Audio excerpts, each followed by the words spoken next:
Welcome to another of the Fortuna Admissions MBA Admissions Masterclass series. This is where, as your host, Matt Simmons, I get to sit down with my colleague of Dream Team, former admissions from all of the world's top business schools to gain their insights, expertise, advice, guidance to help you on each of the steps in the journey applying to your dream business schools.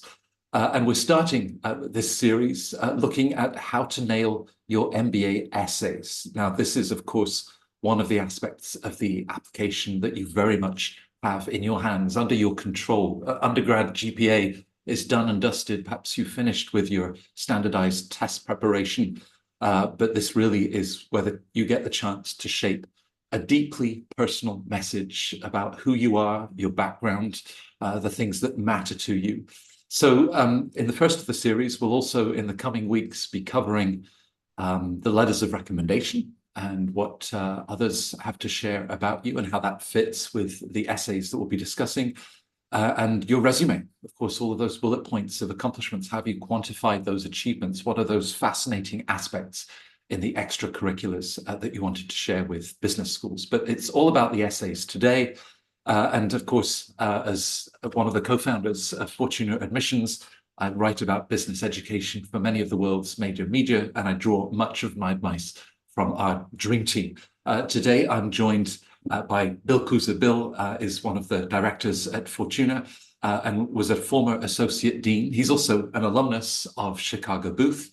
With him, Sharon Joyce, another of our senior expert coaches, and a former associate director of admissions at Berkeley Haas, and Scott Brownlee, again, one of the senior expert coaches, bringing all of his insights from the time that he spent as a senior admissions counselor at Wharton. And I'm sure Scott won't mind me mentioning, he actually has the credits for one of the Wharton essays. So we're going to try and cover a lot in the next 60 minutes. I will try to track your questions and weave them into the overall discussion. But in terms of what we're going to be looking for, that big picture about what the schools really hope to understand and learn about you from this opportunity to share your story in the essays. But before you jump into those essays, what is the planning? How do you think about the priorities, the different things that you really want to share, and as they fit in with the other parts of the admissions puzzle? We'll then be turning to some of those examples when Harvard asks, what more is there to know about you, or Stanford famously asking for 19 years, what matters most to you and why? We'll be keeping a track on that one because, of course, in the coming days, schools will be announcing the new essays for this year. There's every chance that Harvard Business School might be mixing things up under new admissions leadership and coming up with a new question. But a favorite is, of course, how to tackle your career goals post-MBA. What is that short-term and perhaps that longer-term vision that you have for the next steps of your personal and professional development? From there, motivation. Let's assume that you're highly, highly motivated to get into these dream schools.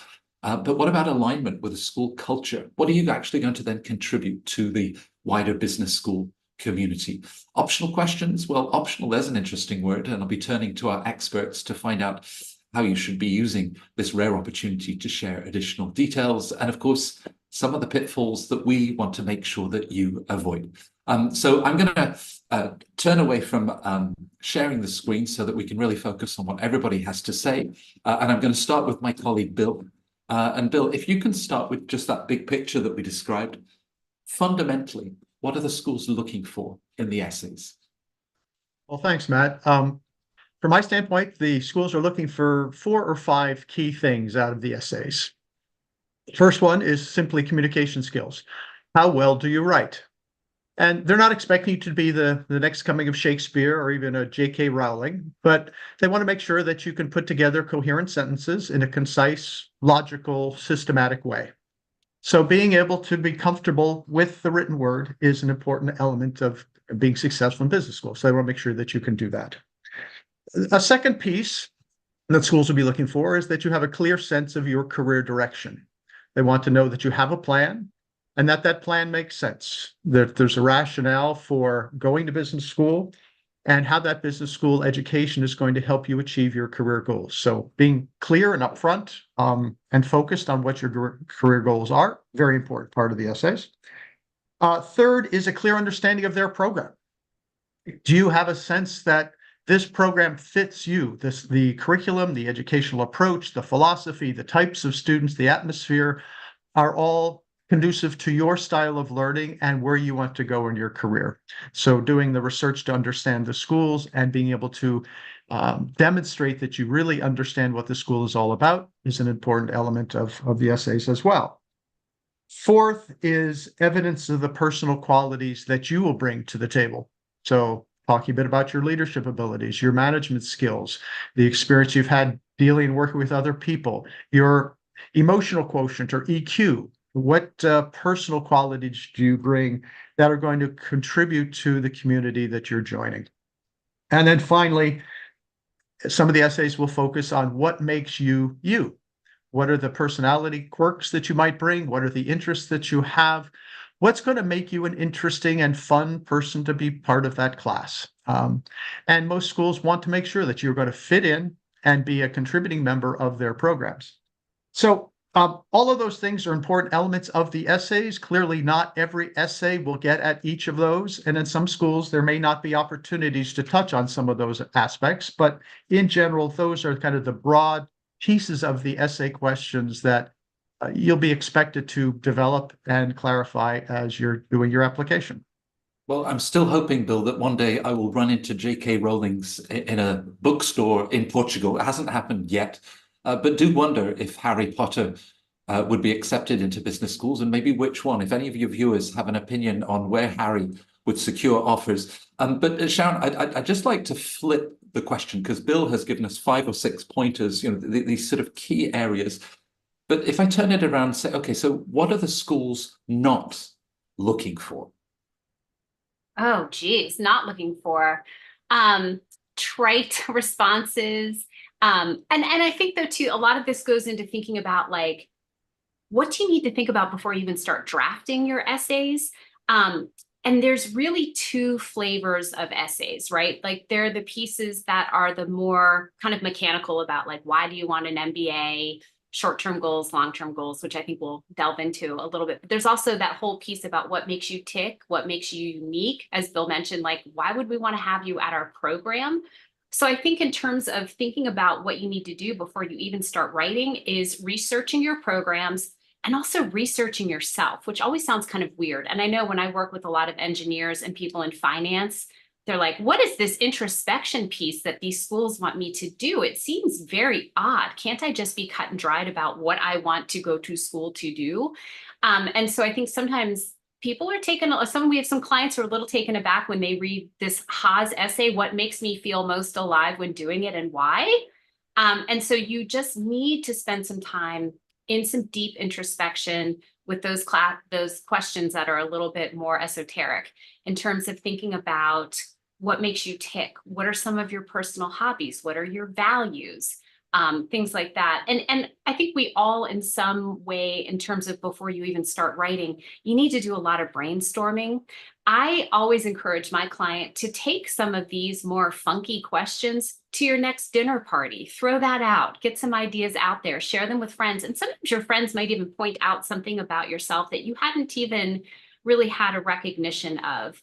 I also know with our clients at Fortuna, we have a really excellent curriculum to get people to start thinking about those self-reflection pieces that are going to be really valued in some of the different essays that you're asked to write for some of the top programs. So we take you through a whole leadership skills assessment. We take our clients through a whole career visioning workshop. And then with my clients, I also use a tool called Clifton Strengths to get at salient themes of talent that emerge. And that also is sometimes things that we bring into our essay writing as well.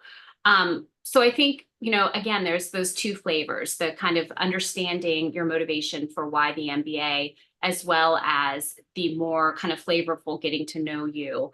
And so, again, I think with the self-reflection, sitting down and doing some bullet points about some broad things like, what kind of leadership do you aspire toward? Who do you most admire for their leadership?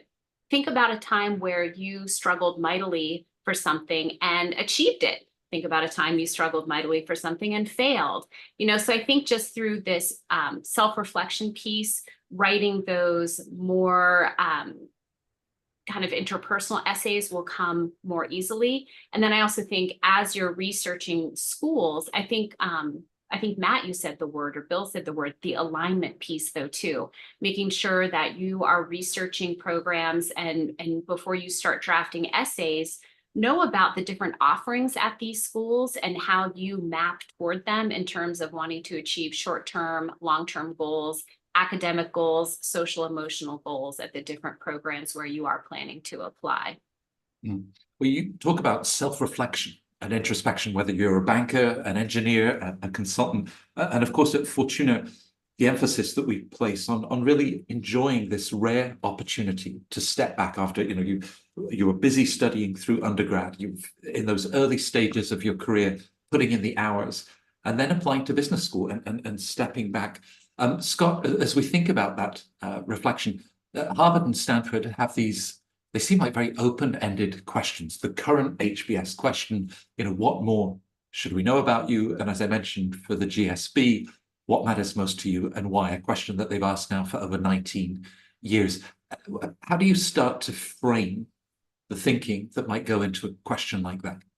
Yeah, that's a great question, Matt. So I'm going to package this in a couple different ideas, kind of similar to what Bill did, but I think it's really important, audience, to keep in mind that the key takeaways from me from what Bill and Sharon just said, that being interesting part is hard, right? There's ways to get at that, but then also researching yourself, right? So on that researching yourself front, something I really recommend is having what I call a kitchen sink approach to a kind of a maximal approach to your ideas for these open-ended essays. So try to think about your life. I also like to say, think about your life not like you're a novelist, and don't think about this exercise like you're an essayist or you have to like have a PhD in writing. Think of it like you're a screenwriter.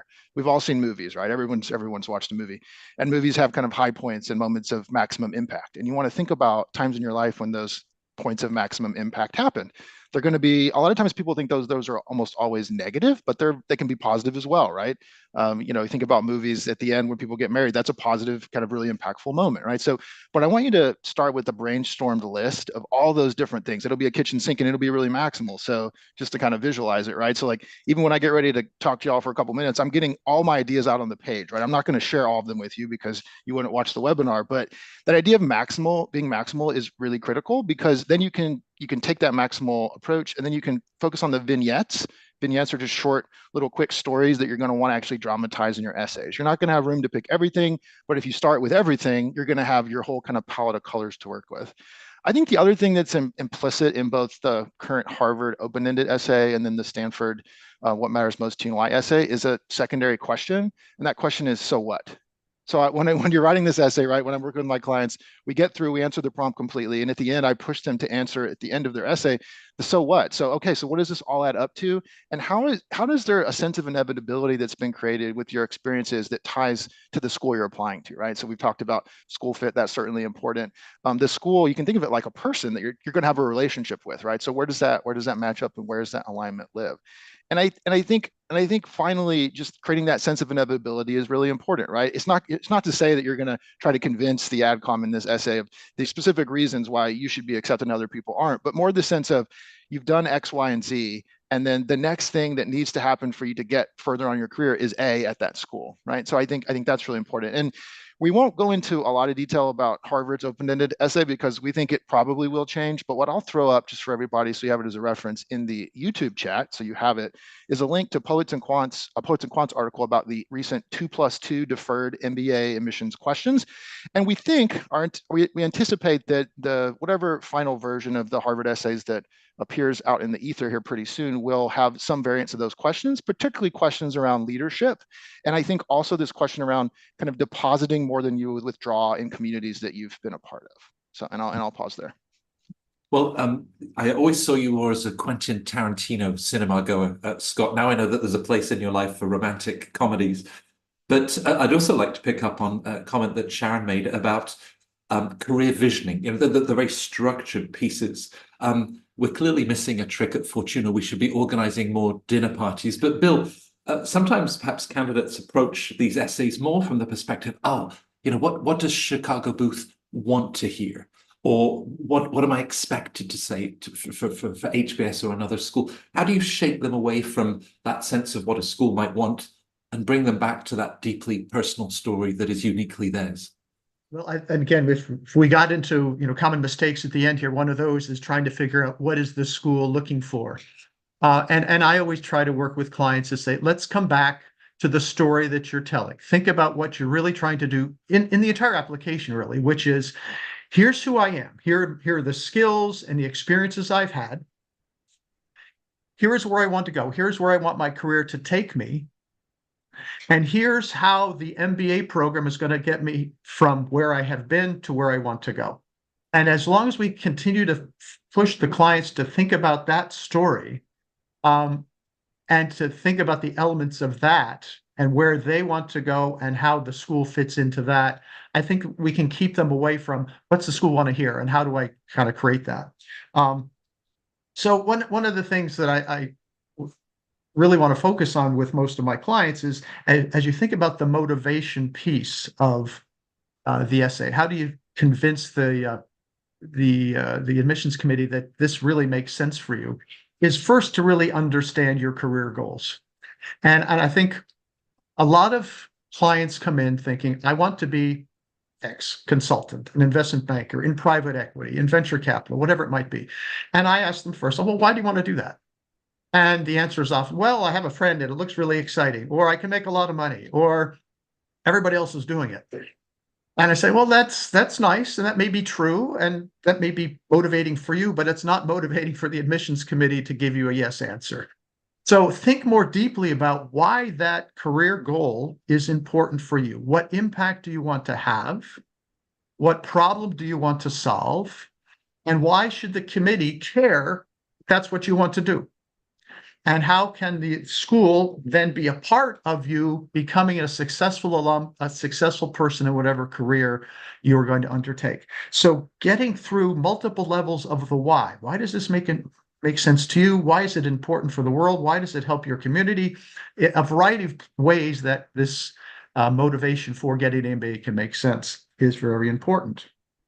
And then conversely, on the other side is how does this particular school fit what you want to do? And how do you fit into that school? And that's coming back to something Sharon was talking about, is doing your research to understand the educational philosophy, the atmosphere, the culture of the school that you're joining or hoping to join.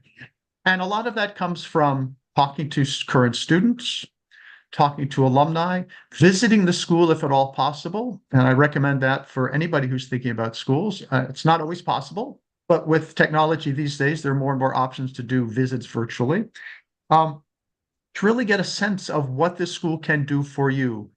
And then in the essays, be able to take what you've learned about the school and suggest why that particular element of the school, whether it's the curriculum, the educational approach, case method versus lecture method, special programs, why those particular aspects of the school will help you get where you want to go in your career.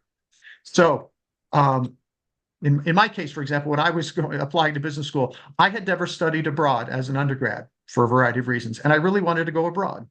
University of Chicago at the time had a wide range of study abroad programs as part of the MBA program. And that was important to me. And so I could talk about that in my essay when I was applying to school. So there was a great fit there, given what I wanted to do and how I wanted my career to go, my educational career, as well as my professional career. And the school had opportunities for me to do that. So tying the aspects of the school that are important to you to the things that you've either done or want to do in your career is a critical part of demonstrating that fit.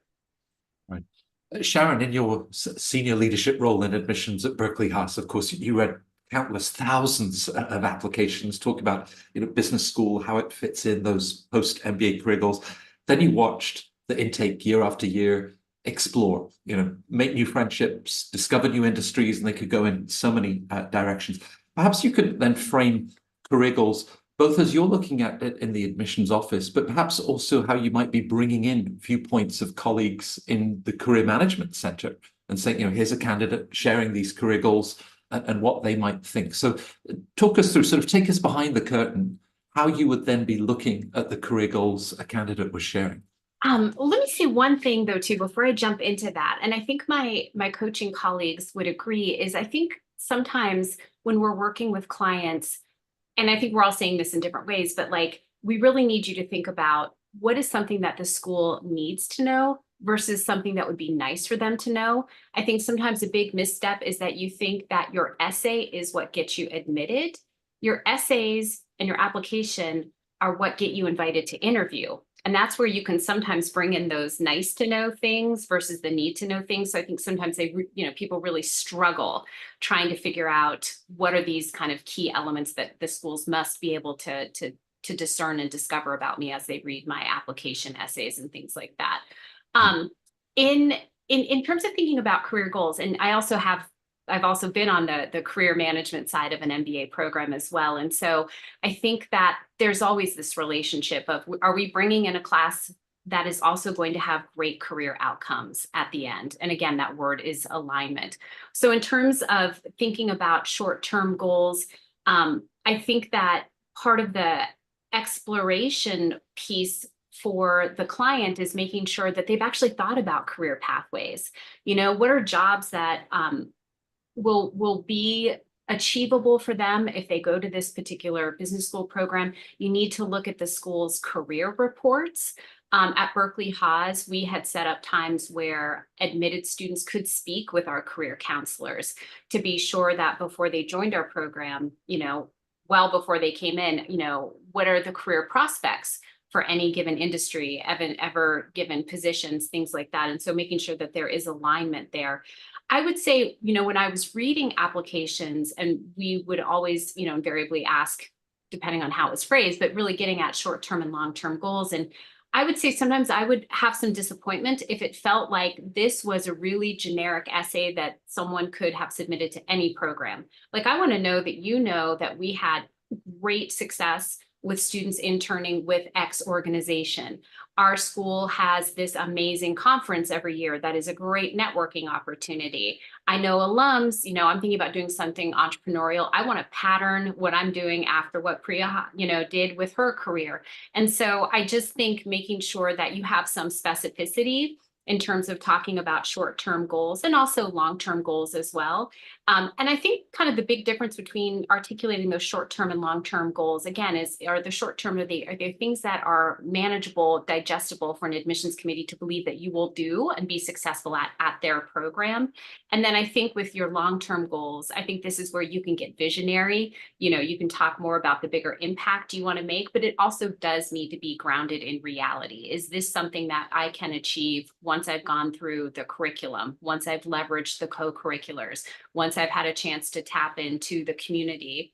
And then I also do think sometimes too, you don't want to emphasize this first, right? Like, I remember reading applications of people who were just so excited to live in the Bay Area, and Berkeley felt like it was the secondary thought. I'm like, well, you can move to the Bay Area and not come to school here and still look for a job. But I think that if you are able to talk about what you would also want to exploit and leverage, in a specific geographical area, I think then that can also come into your essays as well, but it shouldn't be what you lead with. And so I just think, overall, just making sure that you demonstrate that what you want to do within like a 2 to 5 year period post-graduation. And then, after 5 years, after 10 years, after 15 years, what is the impact that you want to make on the world? I think all of the programs are really looking to bring in people who want to make a difference. And we're really on the precipice of meeting people who want to make a difference in so many different industries. Right. Scott, we know that you like notes on a notepad, and I imagine 2 columns from what Sharon has said of the need to know and the nice to know, and how all of our viewers could start to complete those 2.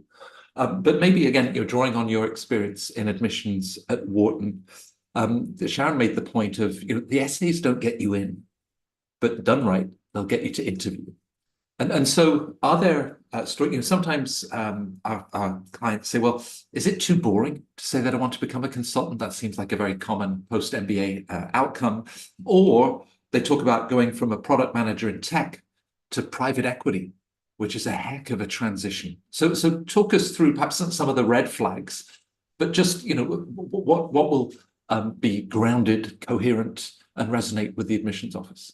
Yeah, I can definitely talk about the flags. And like Sharon, I've been a career coach for MBA students as well at UT Austin in my case. And I think there are some career goals that are not necessarily impossible, but very hard to get to based on your given industry that lots of people will apply with.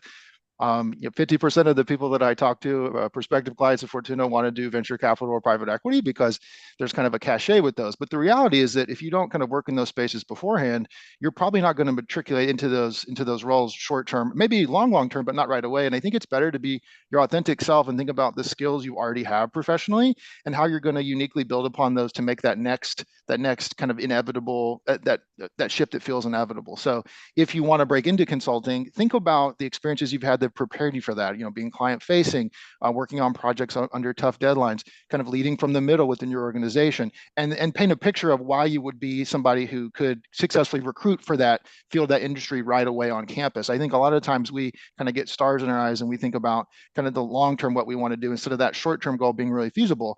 And it's true that from a career coaching perspective, the schools want to feel like they're admitting you so that you'll have a good experience and you'll be happy with the outcome. A lot of times your earning potential short term is going to be higher if you kind of stay within a lane where you've built some expertise. That's not to say you're not going to switch maybe a function or a industry, but switching both, you're usually going to have kind of setbacks in terms of salary and things. And once you learn that, once you get into school, a lot of times you're more than happy to kind of readjust. But I think if you can be an informed applicant and talk to current students, we've said a lot about the importance of having conversations with kind of students that are having the experience you want to have right now. I think they will tell you usually pretty honestly, like, here's the reality of what ends up happening. So I think it's that kind of combo of those conversations, and then that realism where you're talking to people out in the market who have gone to that degree, and go on LinkedIn. LinkedIn's your friend. You can see what roles people are transitioning to. And the product manager for Microsoft isn't going into private equity, right? There's a reason. There's market realities at play, separate from kind of that deep network and all the great career opportunities that schools will provide you. That's what I would say. Well, I just, Bill, if you don't mind with our viewers, I'm just going to bring your personal story full circle because, of course, you sought out Chicago Booth for the international experience that you hadn't had in undergrad. And then in this illustrious career over more than 2 decades, took Chicago Booth out to the world, setting up campuses in the 4 corners of the world. So things really played out and how they began at business school. Having that deeper understanding of a school, Sharon mentioned earlier, I really want to feel that these essays are about my institution and couldn't just be broadly applied. Some candidates might take that too far. They look to memorize every stat, every data point that's on the website. So what is your advice to be able to capture things that are personally relevant to you and weave them into the story of where business school, and this business school in particular, fits with your journey? So I always tell clients to start with the school's website and read through it carefully, and not to neglect things like the opening letter from the dean, as an example, because in a lot of cases, those overarching ideas will convey the things that are important to the school. So as an example, and the school I know best, obviously, is Chicago Booth. Chicago Booth in the dean's letter always talks about the Chicago approach to business education. And you'll find that phrase that goes throughout the website. Other schools have similar things. But understanding what that means is an important element of your application. And anybody applying to Booth needs to understand what the Chicago approach really means to decide whether that approach is appropriate for their particular learning style. And then the next thing I suggest is, again, they spend quite a bit of time talking to fellow students, particularly those students who have similar backgrounds or are thinking about the same kind of career direction. So my military clients, go get in touch with the Veterans Club, talk to them about what the school does for them, how the school works to support veterans. People that are interested in private equity, get in touch with the folks in the private equity club to figure out where did they come from? How easy is it going to be for me to make that switch? And so you want to personalize all of these elements. So getting a sense, talking to people, being able to say, I've chatted with 2 or 3 people that have similar backgrounds to mine. They have told me this about the school. They have highlighted these particular courses. They have talked about this particular co-curricular program. And here's how I personally, in my own journey, can take those ideas, those courses, those faculty members, those co-curricular activities, and apply them to specific things I want to do in my career. So as an example, take a military, another military client in the past. So he's interested in operations and getting to an operating role within a large company. He can take not only his experience in kind of managing other soldiers, but has learned about a particular class that focuses on operations and data analysis for effective operations. I can take that into this particular industry that I'm interested in, and it's going to help me be a better manager, better decision maker. So being able to apply particular aspects of a curriculum, particular aspects of a culture to what you want to do, gets you away from just kind of spouting off statistics and basically regurgitating the website that some people are prone to do. Sharon, from your experience working with Rich Lyons when he was the dean at Berkeley Haas, you know, the 4 pillars: forever a student, challenging the status quo. But I wonder if sometimes the mottos of a school can be either distracting. If we take the GSB, and you've worked with many successful applicants to both these top schools on the West Coast, and they read, oh, change lives, change the world. What am I going to tell the admissions about how I'm going to change the world? Can they overthink those statements? I think for sure. Although I must say, I am a card-carrying member of the 4 defining leadership principles. I still have this on my desk. Every day is reference. And it's very exciting too that the former Haas Dean is now going to be the chancellor of UC Berkeley starting in July. So that's pretty exciting news. But yes, I think sometimes people can go a little bit too far. I mean, I definitely remember reading essays at Haas where people would try to keep overusing phrases like, I always question the status quo. And when I questioned the status quo, and then I questioned the status quo. I mean, just take it down a little bit. But I do think it's important, obviously to understand that is for some of the schools, it is not just marketing fodder. Like they really are looking for students who have done more than just go to classes and get good grades, go more to, don't go to work every day and just come home and do nothing to kind of have a bigger give back. So I think you can sometimes overuse a little bit of trying to reflect back to the school. So I think that's why it's kind of great to work with a coach in terms of having a sounding board of like, okay, we need to just bring that down a notch. But I think though, too, you really should be able to articulate though, why is sort of this mission or this vision of how this MBA program wants to present itself and its ethos, like why do those resonate with you in a very authentic manner? And, some schools might not even ask that so explicitly in some of the essay prompts, but later on, and I'm sure this will come up in one of our master classes about interviewing, you might have an alum that will say, hey, which of the 4 defining leadership principles resonates with you the most and why? And you better know what they are. And it's not a trick question, but I think just being aware of how the school is putting itself out there and why does that message resonate with you? Right. Scott, Bill gave some great advice of reaching out to members of a particular club, whether that's professional or some personal affinity and just things that you love and you're passionate about. I wonder if sometimes it's taken too far. For Harvard, this is not a popularity contest. You don't need to talk to 37 Harvard MBAs, but good luck trying to reach that many of them. Not all have the schedules to be able to respond. And I do wonder, when talking about the schools, if I fill paragraph 6, 7, 8 with the elective in interpersonal dynamics, there's touchy-feely, or a list of Wharton electives, I'm thinking, yeah, but Matt could have cut and pasted those from the website and stuck them in the, is it really demonstrated? So how do you make that connection and show how a particular elective might fit with the professional transition you're looking to make, or equally reflect the contribution to Wharton or any of the other top schools? It's a good question, Matt. I think when I work with clients and their brains are working, they like to focus on the classes because they're really concrete and kind of easy to kind of connect the dots. Like, I will take operations and be an operations leader as a former kind of military veteran.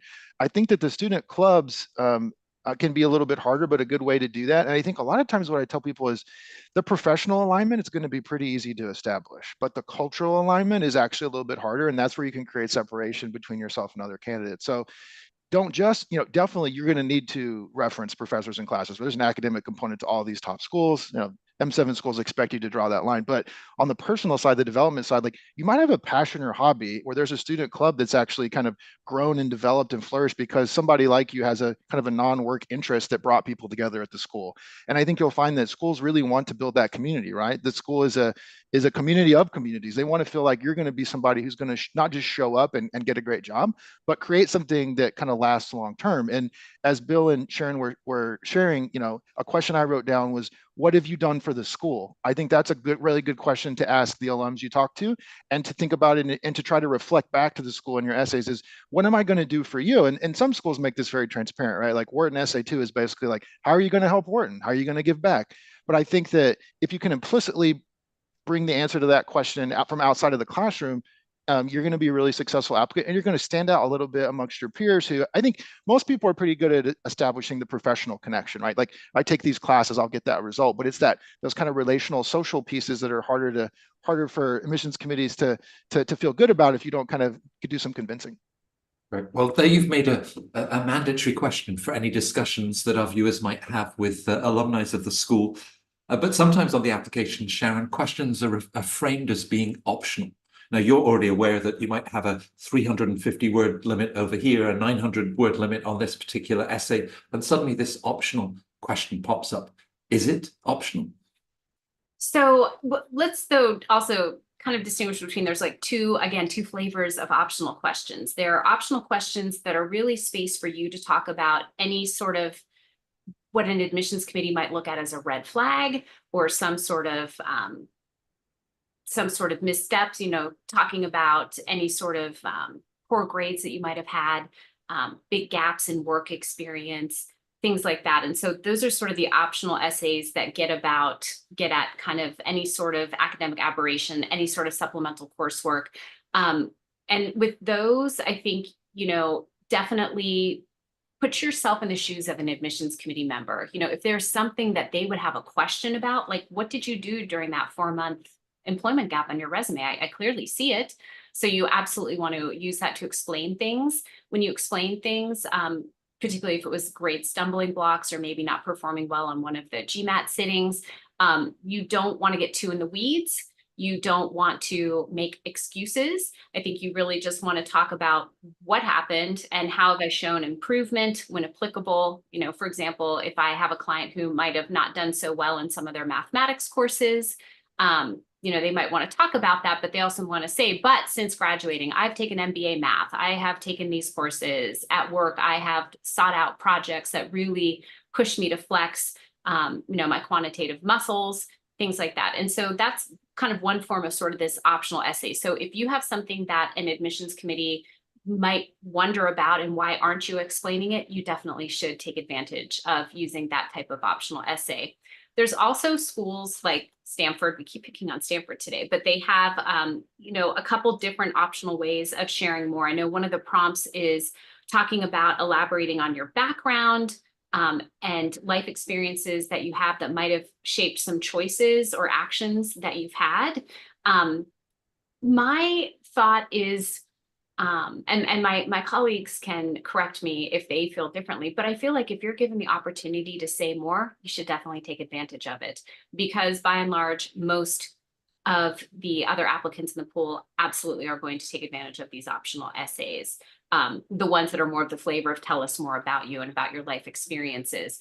And when I was thinking about kind of that particular prompt for Stanford, like for sure, I have had clients who have used that to be able to talk more about something that is of great interest to them, but based upon something in the background. So for example, I had a student who was a first-gen college student, and that was a really unique experience for them, having landed at an Ivy League college and having a very dissimilar upbringing from some of their close classmates. And so using that experience later to become very involved with an organization that helps support other first-gen students on their pathway to college. I also had a client who always was very enterprising, but they had, you know, a pretty standard engineering role. And so they took the opportunity when a friend was trying to start a bespoke watch company to jump on board and do some things part-time to really show their enterprising spirit, their entrepreneurial spirit. And so using those types of optional prompts, I think, can be a great way to just give the admissions committee a little bit more insight into, your hobbies, your passions. And so definitely take advantage of those as well. Like I said, I mean, my kind of philosophy is if you do have an opportunity to say more and it's relevant, and it will also help bolster some pieces in your application, you do want to take advantage of that. Certainly, though, if you don't have extenuating circumstances, things like that, don't use that essay, because then it starts to look like overkill, or it looks like you might not know how to follow directions.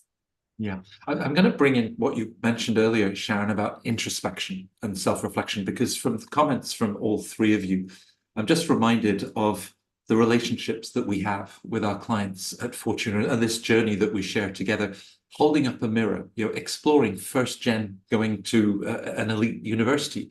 What was the environment like? And you're taking them perhaps to corners of their lives that either they didn't think was relevant for the application to business school, but how you're then helping them to explore some of the themes, the characteristics that emerge. So before we end the webinar, I'd like to come back to all three of you, as we have, about 12 weeks before round one deadlines in the 2024-25 admission cycle, and how individuals can really start to plan and dig that extra level. But before I do, I'd like to turn to you, Bill, because again, you've seen so many applications, both working at Booth and working with clients at Fortuna.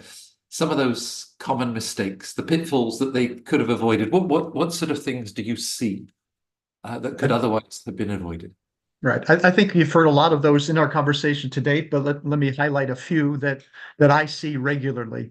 The first one is trying to sound smart, trying to use big words in your essays, trying to use a bit of puffery, and typically you want to be able to, you want the admissions committee to be able to read the essays in a coherent fashion.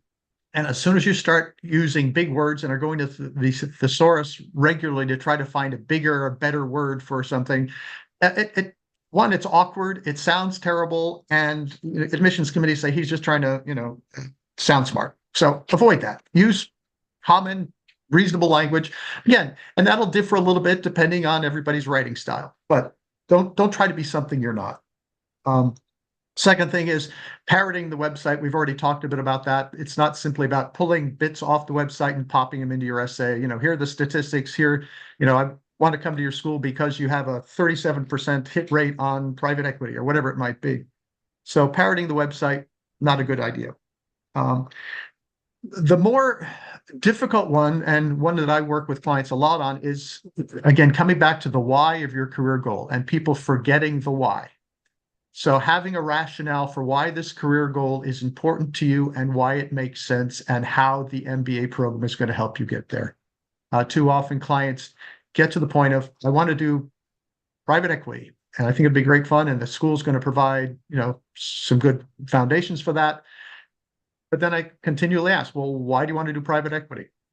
What is it about that field that attracts you? And oftentimes they'll forget that. So we have to push them to make that happen. Third or fourth, I guess, is cutting and pasting from one essay to another. There are a lot of essays out there that seem similar, Booth to Wharton, lots of career goal kinds of related things. But there's a danger in trying to shoehorn one school's essay into another school's essay question. There are some similarities. You can learn a lot from doing one school before you go to another. But schools also know what the questions are at the other schools as well. So they can tell whether you're just kind of grabbing an essay in whole cloth and putting it into their particular application. So be wary of that. Fourth, I see a lot of clients who try to name drop. And they'll say, I have met at a seminar many, many years ago, somebody was on the board of trustees at school X. Should I mention that I know that person? And my general answer is no, that's not helpful. If you've talked to recent alums and current students about particular aspects of the school, certainly mention that you talked to them and here's what they said about the program and why that makes you excited about going there. But just because somebody's got a big name or big title, not important. And then finally, is not answering the question. there are some questions out there. I've had clients who try to get everything in, even though it's not really addressing the question. So if a school is kind of talking about what makes you feel alive, as an example, you don't then kind of bring in and here's what courses I want to take at the school, just because I didn't have a chance to say that somewhere else. So be cognizant of the question that's being asked and focus on that. And in most cases, you have a lot of flexibility around there, but I've had some clients who kind of bring in extraneous ideas because I haven't had a place to talk about that anywhere else yet. Well, in that case, the school isn't really all that concerned about it. So those are some things that I have seen and deal with pretty regularly. Sharon, Bill started with one of, don't try to sound smart by using big words. What about sounding real? Because of course, people will be thinking, well, hey, now we've got ChatGPT and other AI tools. It'll be So glad you grammatically brought that up. correct, and there we go. But what would it miss, do you think, if you asked artificial intelligence to write the essays for you? It has a head, but it doesn't have a heart. It was funny. I did a little, I think that it was the Times had a quiz of reading 10 essays, and I detected 8 of the 10 that were written by ChatGPT. I was really hoping for a 10 out of 10, but some were a little sneaky. But I think that it can be use it for what it is. It's a tool. It can help maybe generate some ideas, but for sure, I think it's pretty detectable because it's missing kind of the soul, right? And honestly, Matt, I think that if you are so reticent to do the introspection that some of the schools require, that school might not be a good fit for you anyway. And so you might be happy elsewhere if that just fundamentally is something that is not an activity that you want to be engaged in. Yeah. So Scott, finally, any other pitfalls that you should avoid? But as we think about the next 3 months and all of that research and introspection, discussions that you can have with members of clubs and second-year students, just talk us through, why people aren't going to just start by jumping into the essays. There are all of these other pieces to put in place first that will perhaps lead to a deeper, a more meaningful discussion in the essay. Certainly, Matt. And I saw we had a Q&A question. Sony asked, what is something that applicants don't realize is special or valuable enough to mention in the essays that the admission officers actually care a lot about? So I'm going to actually frame my answer in terms of Sony's question. I thought it was a good question.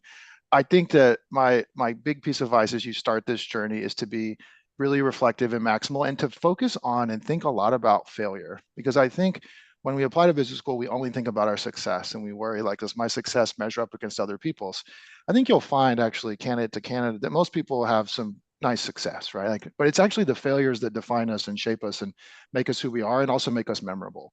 And I would encourage you to think about failures in your life as potential topics for your essays and potential vignettes that you share with schools. Now, you may not share them in all cases. Like Bill makes a great point. Like, a business school doesn't ask a question, they probably don't necessarily need you to tell them about it. But I think, Sony, to your question, I think a lot of times people think that mistakes they've made or times where they have failed, or times when they have had negative outcomes are off the table, when really they're actually on the table. And my most beautiful, wonderful client essays of all time have been essays that kind of rooted in like a failure or a difficulty that they faced and kind of came out the other side of. So I think before you actually start answering the career questions, all these other things, like think about failure and think about how that shaped you uniquely. And I think you'll be well on your way to differentiating yourself from not only the AI version of yourself with the essay, but also I think other candidates who maybe haven't gotten the advice to kind of start there.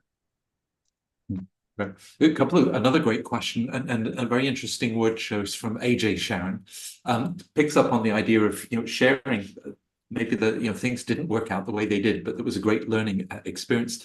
Talking about vulnerability. Now, how would you define vulnerability in the framework of an admissions essay?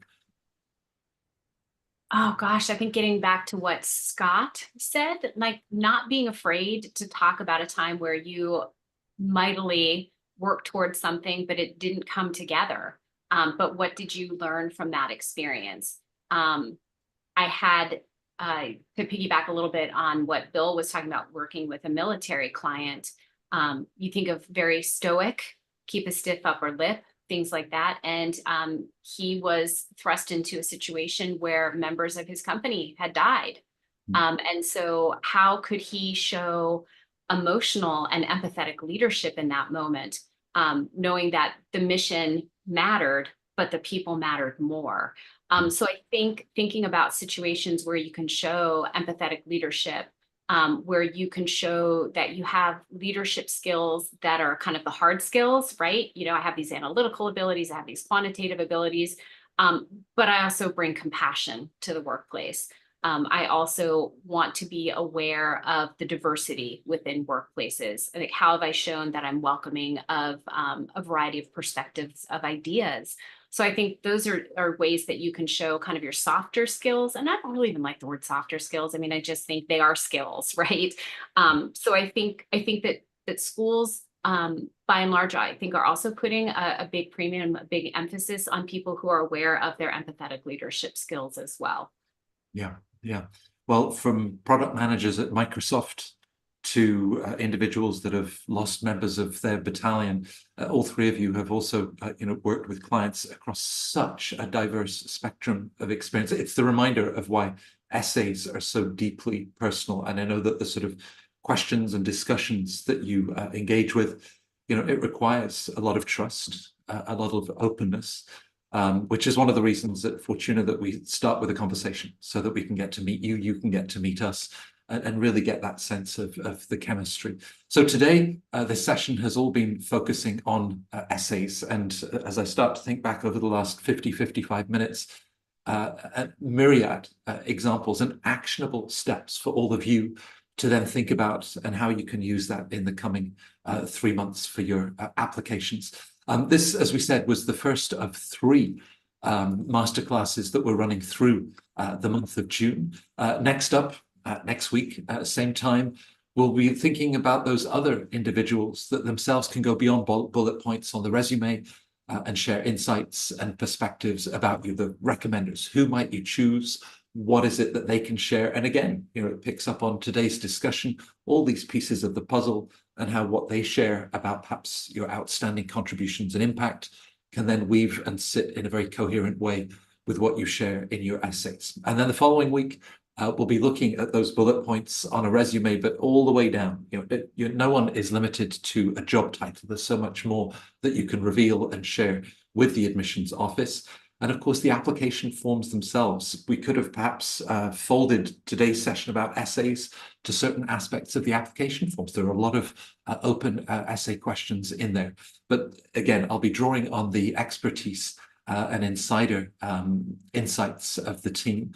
So it was a wonderful opportunity to have Bill, to have Sharon, and to have Scott with us today.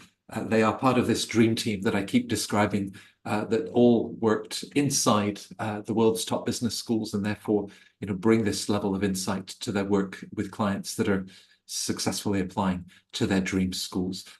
It starts with a conversation, and it's a free consultation. We take it very seriously. We will look through your resume, perhaps share some questions before we get on Zoom together to discuss with you. And we hope that and the outcomes of that will give you some great next steps to take. So thank you to everybody for joining us, particularly thank you to Sharon, to Bill, and to Scott for a great